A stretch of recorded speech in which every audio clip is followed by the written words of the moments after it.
ability to write on economic issues in both English and Odia, making complex topics accessible to the general public.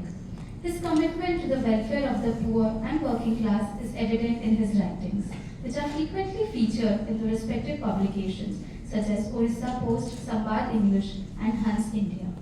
Dr. Mohapatra's prolific contributions include over 1,600 articles in both Odia and English, with more than 100 published in 2023 alone. His expertise is widely acknowledged, with the Orissa Finance Ministry inviting him for pre-budget consultations, a rare honor among columnists.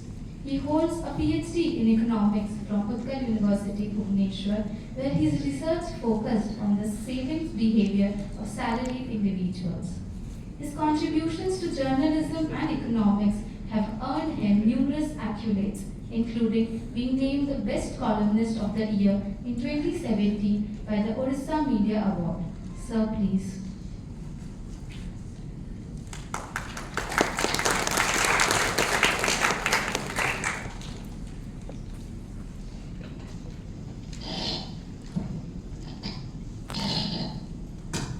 Good morning to everybody.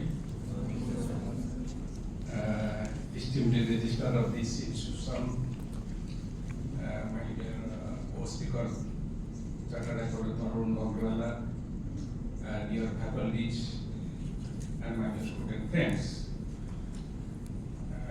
I have the immense pleasure to be here to share some of my feelings, ideas with you. It is not that I know everything.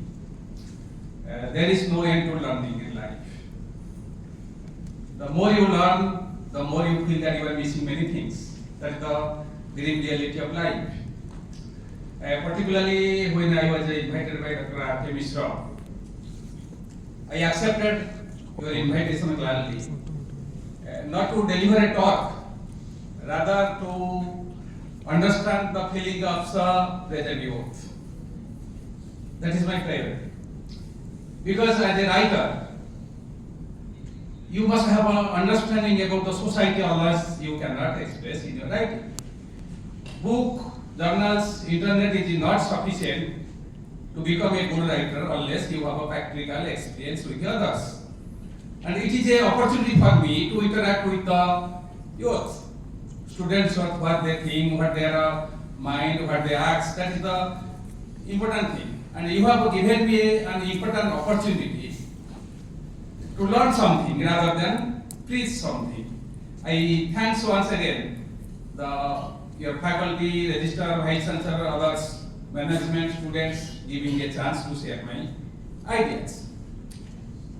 Particularly when we come to budget, this is a very vast subject. Nobody can learn everything of part of budget, nor can remember such a big subject. We can deal certain aspect of the budget. What is budget? That is the first priority. Budget is the income and expenditure of public authority. The way your mother manages your home. She plans where the money is come, how much she can borrow, how she will spend, and how she will save. Similarly, finance minister decided how much will the size for a year, how he will generate, how she will generate resources, where she has to spend, how much she can borrow. And borrowing must have a limitation also. One cannot borrow as much as one wants. It should be within the capacity, repayment capacity. And borrowing must create asset. Otherwise, you will fall into debt trap. So, just the way your mother manages your family, for a country, finance minister does it. But important thing is that budget, what way government wants to run or take the country, how it wants to manage, raise the resources, how it wants to reduce the inequality, poverty, starvation, unemployment. how you can do ensure distributive justice, what policy it wants to adopt in the future, how in the course of path, how it wants to take the economy, all are decided in the budget. Budget has a vision for a current year first. It should have a vision for long years. As the budget dreams of a Vikasita Bharata, developed India by 2046 and 47. Of course, everybody in the long run is dead. Nobody has seen tomorrow. Life is uncertain and Corona has taught how the life is uncertain. But you must have a vision for future. You cannot move one line, one step unless you have a dream. So there should be a vision. But for a vision, you cannot ignore the present reality. That is important. You cannot shift the burden to the future. Because nobody may be alive by 2047. You may be alive, we may not be alive. That is a different thing. So coming to the various aspects of budget. Budget is a part of fiscal policy. You must understand. Budget must have income, expenditure, borrowing, and also it is indicated by various indicators. How much you are borrowing, so that fiscal deficit, revenue deficit, effective revenue deficit, primary deficit. Fiscal deficit is the excess of expenditure over non-borrowed receipt. Excess of expenditure over non-borrowed receipt. Revenue deficit is the revenue expenditure minus revenue receipt. Fiscal deficit shows how much government is going to borrow. Revenue deficit shows whether this borrowing is spent on creating productivity asset or it is spent for day-to-day expenditure like interest payment, salary, pension and so on. So, effective revenue deficit is when the revenue expenditure is incurred, some asset is also created. So revenue deficit minus expenditure spent on creating asset is effective revenue deficit. Primary deficit is the fiscal deficit minus interest payment of the previous year. Fiscal deficit minus interest payment of the previous year. This shows whether borrowing is money is spent on more or interest payment or less. That are the indicators. Budget had a income expenditure, important to aspect. Resources is generated through tax and non-tax. Tax may be direct and indirect. Direct tax fall upon the person who pays directly. Indirect tax passes on the final consumer. Direct tax is always progressive and indirect tax is basically regressive. That must you understand. A country should generate more resources through by way for direct tax, not indirect tax. Because indirect tax is regressive because rich and poor pay at the same rate. When you purchase a car, when you purchase a mobile, you purchase a television, everybody from Tata to Adani to you pay the same rate. Tax. For direct tax, it depends upon your income. We don't have a wealth tax. We don't have an indirect tax. Wealth tax has been abolished.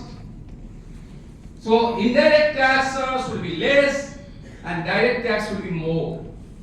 And direct tax is more progressive when it increases with the rise of income or wealth. We don't have wealth tax. But our tax system is regressive because poor are paid more.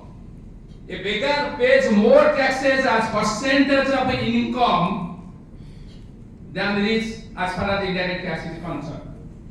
64% of our indirect tax are paid by the 50% of the poorer section of the society, while 10% of richer section of the society only pay 3 to 4%. So taxation system is gradually become regressive. That must be understood. The important thing, how you will evaluate a budget. That is the most important thing you must students should know.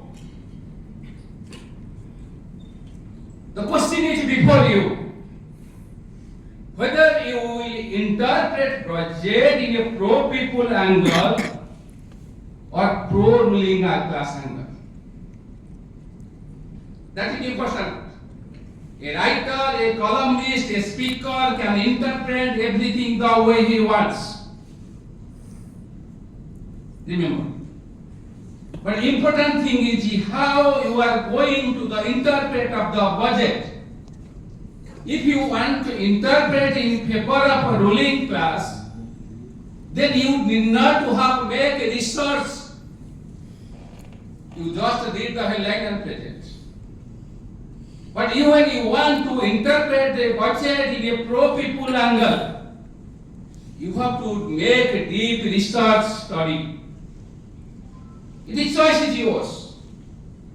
But you have to interpret, it is not question which party is ruling.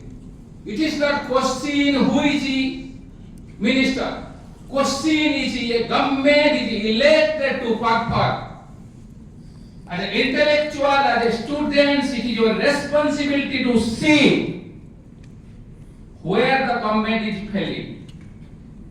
When budget size is more than 48 lakh crores, whoever rule will have schemes. So you cannot tell so and so scheme, so and so expenditure, so and so. So what is it good? Any budget cannot be also bad. No budget can be 100% bad, no budget can be 10% good. But important thing is that you have to interpret the budget in a pro-people angle. Understood? That should be your motto. How you will interpret pro-people angle? You have to see the expenditure growth. Everything increases in nominal term. Understood? Everything increases in nominal term. When I was a student, the school fees was around 2 rupees. What is today? Kg mutton was costing 5 rupees. What is today? In 1950, size of budget was 357 crores. Today 48 lakh crores. GDP was 10,000 crores. Today GDP is 327 lakh crores, nominal GDP. You must understand between difference between nominal and real GDP. Nominal GDP factor inflation is come to real GDP, which is measured in constant prices. When indicators are evaluated as percent of nominal GDP, not real GDP, remember. So first, everything increases in nominal term. Your salary increases, your school fees increases, expenditure increases, savings increases, because inflation automatically inflates everything also, if not real terms, in nominal terms. So budget should be evaluated taking into inflation in the consideration. A. Second thing, budget should be evaluated as percentage of a nominal GDP. A budget should be size should be evaluated what is happening in other countries. Nobody can tell a budget is good because expenditure has increased. Nobody can tell budget is good because expenditure in various plans or various schemes has increased the way it is propagated. So how the budget size has increased? That is the important thing. Your nominal GDP is estimated to increase by 10.5%. nominal GDP is estimated to increase by 12.5% in 2024 and 25. Real GDP is estimated to 6.5 to 7%. Here, the real GDP is not questionable, not need to be discussed. That means your budget size should increases by 10.5%. Budget size is 48.2 lakh crores in 2024 and 25, and it was in 2020 previous fiscal it was 45.03 lakh crores, which was shrunk in the revised estimate to 44.9 lakh crores. That means the budget has increased by around 7.3%. Nominal GDP has increased by 10.5%. That means budget size, increase in the budget size does not match with the growth of a nominal GDP. That is why contractional. It must match with the nominal GDP. That is why budget is contractionary, not expansionary. Another thing is the size of budget as percentage of GDP. It was 17.7% in 2020 and 21. It has declined, it is estimated to decline 14.7%. I am not telling the decline is only this year, for long year.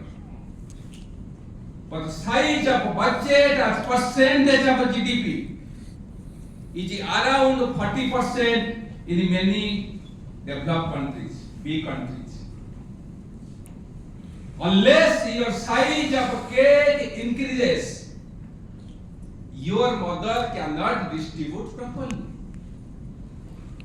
When the budget size as a percent of GDP is so low as compared to other developed countries, other big countries, that means there will be increase somewhere, where there will be decrease in the expenditure somewhere in real terms, and taking into inflation in the contract, which we do not know. We only know where it has increased. We do not know where it decreased. We know we evaluate in only absolute term. Is not it? We only evaluate in absolute term, not as percentage of GDP or taking into inflation in contract. So as a student, you must know how to evaluate the budget. So budget is the constructional. Next important thing is budget fiscal deficit has been estimated to decline from 5%, 5.6% of the previous year to this 4.9 years. Fiscal deficit is not important, it is important for a particular year. If fiscal deficit is high, no problem, understood. But as your debt as a percent of GDP should decline. If you borrow and create asset, your income increases, and borrowing asset increases, borrowing as a percentage of your income will be less. So there is nothing wrong in borrowing, but borrowing must create asset. Borrowing must create GDP, but that is not happening. That's a problem. You may say the debt to GDP ratio, public debt as percentage of GDP, in the USA it is more than 130%. 130%. Some countries, Japan, it is more than 200%. Our debt as percentage of GDP, public debt, it is around 89%. That means state, center, both combined together. But government policy, fiscal responsibility, budget management Act said it should be 3 to 3.5%. During Corona pandemic, they have relaxed and they have target to 4.5%, 4.6%. This is not a question. Question is central government debt as percentage of GDP should be 40%, but it is around 56% of GDP. That means we are running into debt trap. The problem is not a debt, problem is debt. We are witnessing debt-induced growth. The benefit of growth is percolating to, is passing to the richer section of the society. Benefits of growth is cornered by the certain section of the society, but it does not pass to the poorer section of society. So growth is not equitable. Growth is not inclusive. That's the important thing. Another important thing, when finance minister is presenting budget, she has to address the problem plaguing the masses. She has to address the problem affecting the poorer section of the society. What are the problems today? That is the important thing. Whether budget has addressed it or not. The major problem is unemployment. You have a reading, you are spending, your parents are spending lakhs of rupees and you want employment. That is the biggest crisis in India. I am not telling that everybody will get employment in government or organized sector.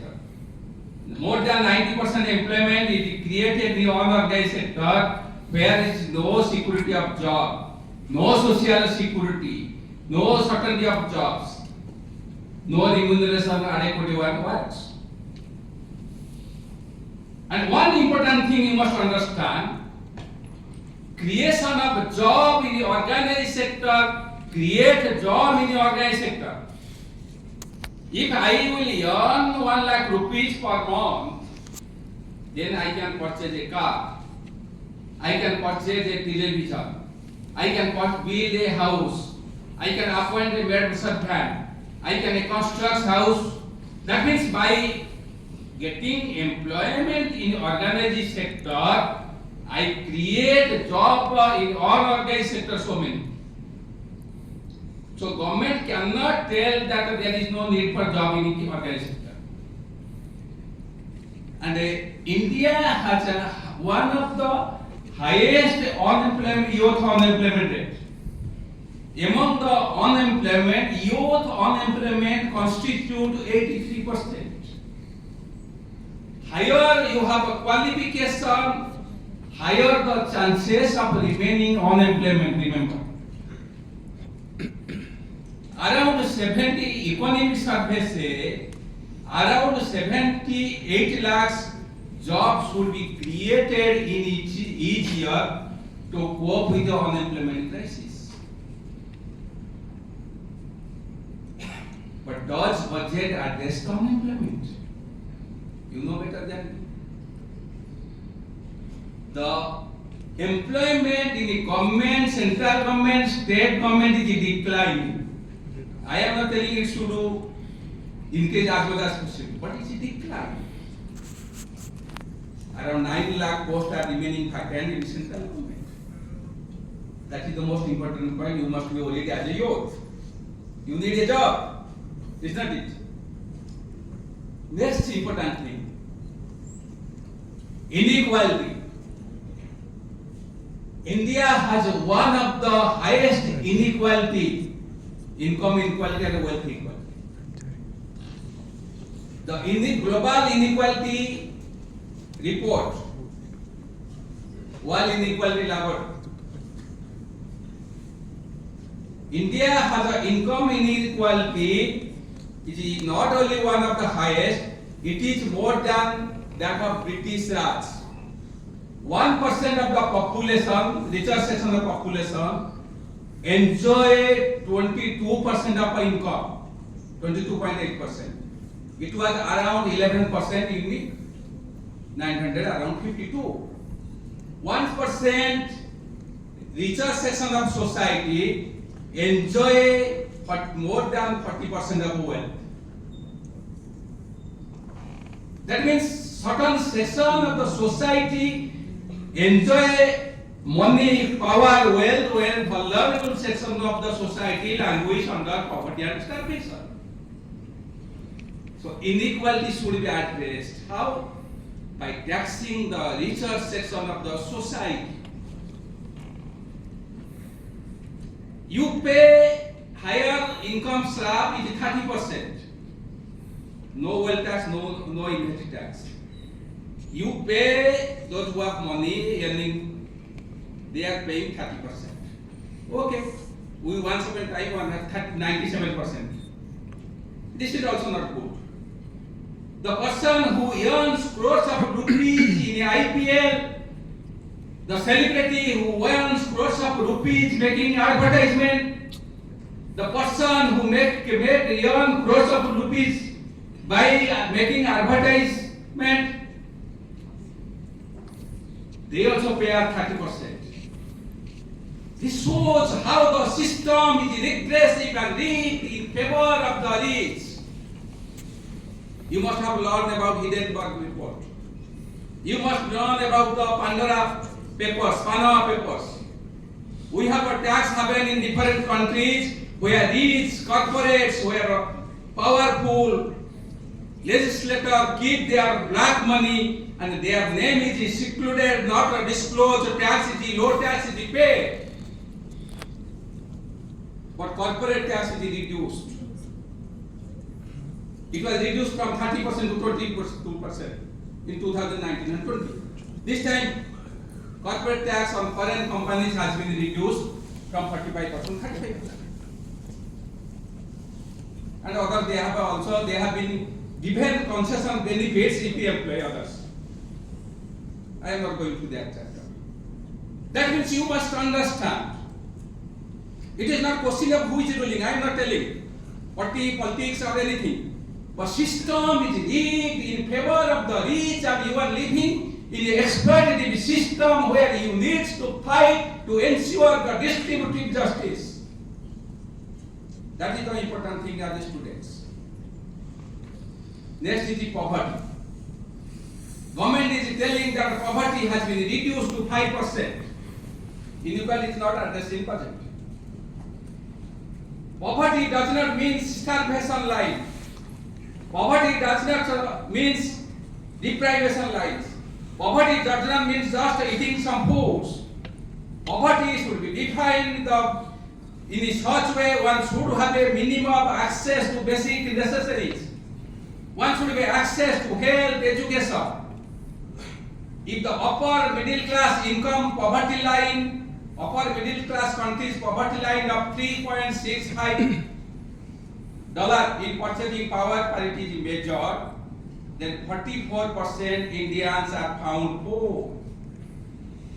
We are dreaming to make India developed in 2036. It is a goal. But in terms of per capita income, India is behind 130 countries. In terms of human development index, India is behind 131 countries. It occupies 32 positions out of 30. 193 countries. In hunger index, India occupies 111 positions out of 125 countries. 74% Indians are deprived of a healthy diet. 16.6% of Indians suffer undernutrition. The problem is so acute, the problem is so pervasive, the problem is so rampant that government is forced to provide this food assistance to 80 crores of people. When you are forced to provide food assistance to 80 crores people, you cannot dream of making India to be because of Bharat. That is the important point. It is not question whether because of Bharat or development India or question is whether you have access to decent life. Question is whether you have to access to health, education, whether there is a price control, whether you are getting essential commodities, services at cheaper rate. but that is missing by big margin. You can read my article today in News Post. Growth obscures the grim reality of society. Growth does not reflect the well-being of the society. Growth is indicator of economic activities. The benefit of growth is going to the richer section of society, which is not addressed by budget. As a student, you must know the expenditure on education, on health and others. Education expenditure, central expenditure is as percentage of GDP, it is around 37%. 0.37% central expenditure. Total it is around 2.9% central and state. In UP regime it was 0.64%. In the last 10 years it was around 0.44%. And education in higher education has been trimmed, has been squeezed in this budget. And education in the research and development is 0.7%, which is one of the lowest in the world. Our education expenditure as percent of GDP, when it is around 2.9%, it is in America 6%. Great Britain is 4.5%. Kothari Commission says it should increase to 6%. That is the target. Important thing is health expenditure. India has one of the lowest health expenditure as percentage of GDP in the world. Central health expenditure as percent of GDP is around 0.27%. Total state and center combined it vary from 130 to 1.35%. Statistics also vary, some say 2%, some say 19%, it's but running equally to 1.35%. And 5 crore people have been dragged in the quagmire poverty line because of health expenditure. More than 50% of health expenditure is borne by the pocket. As a student of economics, if anybody asks me, I will suggest we do not need so many schemes. We need free health and education. Why we need free health and education? Because I do not know what is in future. Today I may be IS, my son may not able to get a peon post. Today you are peon, your son may get also IS. 3 things important: your health, education, housing are important. If health, education, housing is available to anyone, you need not have a worry for the future. You cannot say, today Adani, Ambani cannot say, that after 5 generations their children will have the same welfare they have. This is the grim reality society by our. What else does not address this? Today farmer suicide is rampant. Women are neglected. Still society deal the women as a second-class citizen, and blames are thrown upon the women. Labor wages are declining, real wages are declining. But subsidy for the poor, subsidy for the farmer, agricultural subsidy, fertilizer subsidy, food subsidy have been squeezed, trimmed in this budget also. And for the last many years. I am finishing because time is going. We can talk hours together. There is not a problem for me. Important thing is that budget should address the problems. There was a clamor that the food inflation should be excluded from targeting inflation. That is wrong. Food inflation is 9.2%.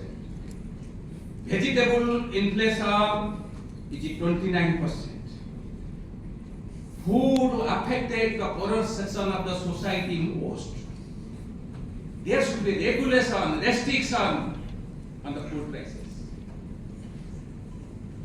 Because unless you get to eat, you are nowhere. I am working, my wife is working. But in present situation when both are working, when I go to the purchase vegetables, I also feel pinch. Do not think that people are driving car or building, that means they are enjoying a good life. They are cutting expenditure somewhere. When someone is purchasing a car of 20 lakhs, where he can afford 10 lakhs, this 10 lakhs expenditure in order to cover his cutting expenditure, his family members' relations, remember. Growth is because due to disintegration of joint family. Growth is due to black money invested in the real estate sector, automobile sector. Because when joint family is disintegrated, people spend more. Growth is due to rampant consumerism, demonstration effect. Demonstration effect means to imitate the superior consumption pattern of our immediate neighbors. I am not telling that everything was bad today and everything was good in the past. Not like this. My view is that as students you must have a deep research. You must analyzing matter in a pro-people angle. Don't get influenced by the news of the media or what the politicians say. If I will be join a political party, I will speak in my mind. If I will become a minister, I will want that media, students, others should speak the way it will please me. But as an intellectual, as a journalist, as a writer, as a student, in each of life you make research where the poorer section of the society are neglected, decimated. And you cannot ignore where there is an extinction of the human values, when there is an erosion of values, when society is contaminated, nobody can save you. Everybody today is fearful when their children go to outside with car because life has become prone to accident. Environment is so degraded today, there is so much of air pollution. We are affected by dreaded disease at early age. You cannot say because I have a crores of rupees, I have saved crores of rupees and so many buildings for my children. For environment, society will kill. It is easy to earn money, but it is difficult to become a good human being. It is difficult to be a sensitive person.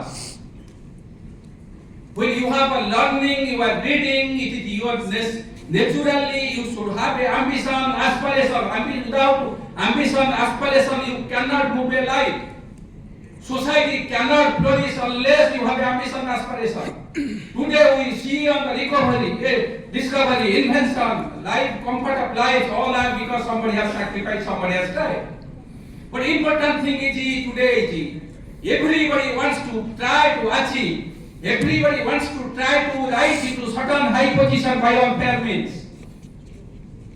Pornography is killing the society. You are today you are youth. You have a great responsibility to society. We have already had the power of your career, life.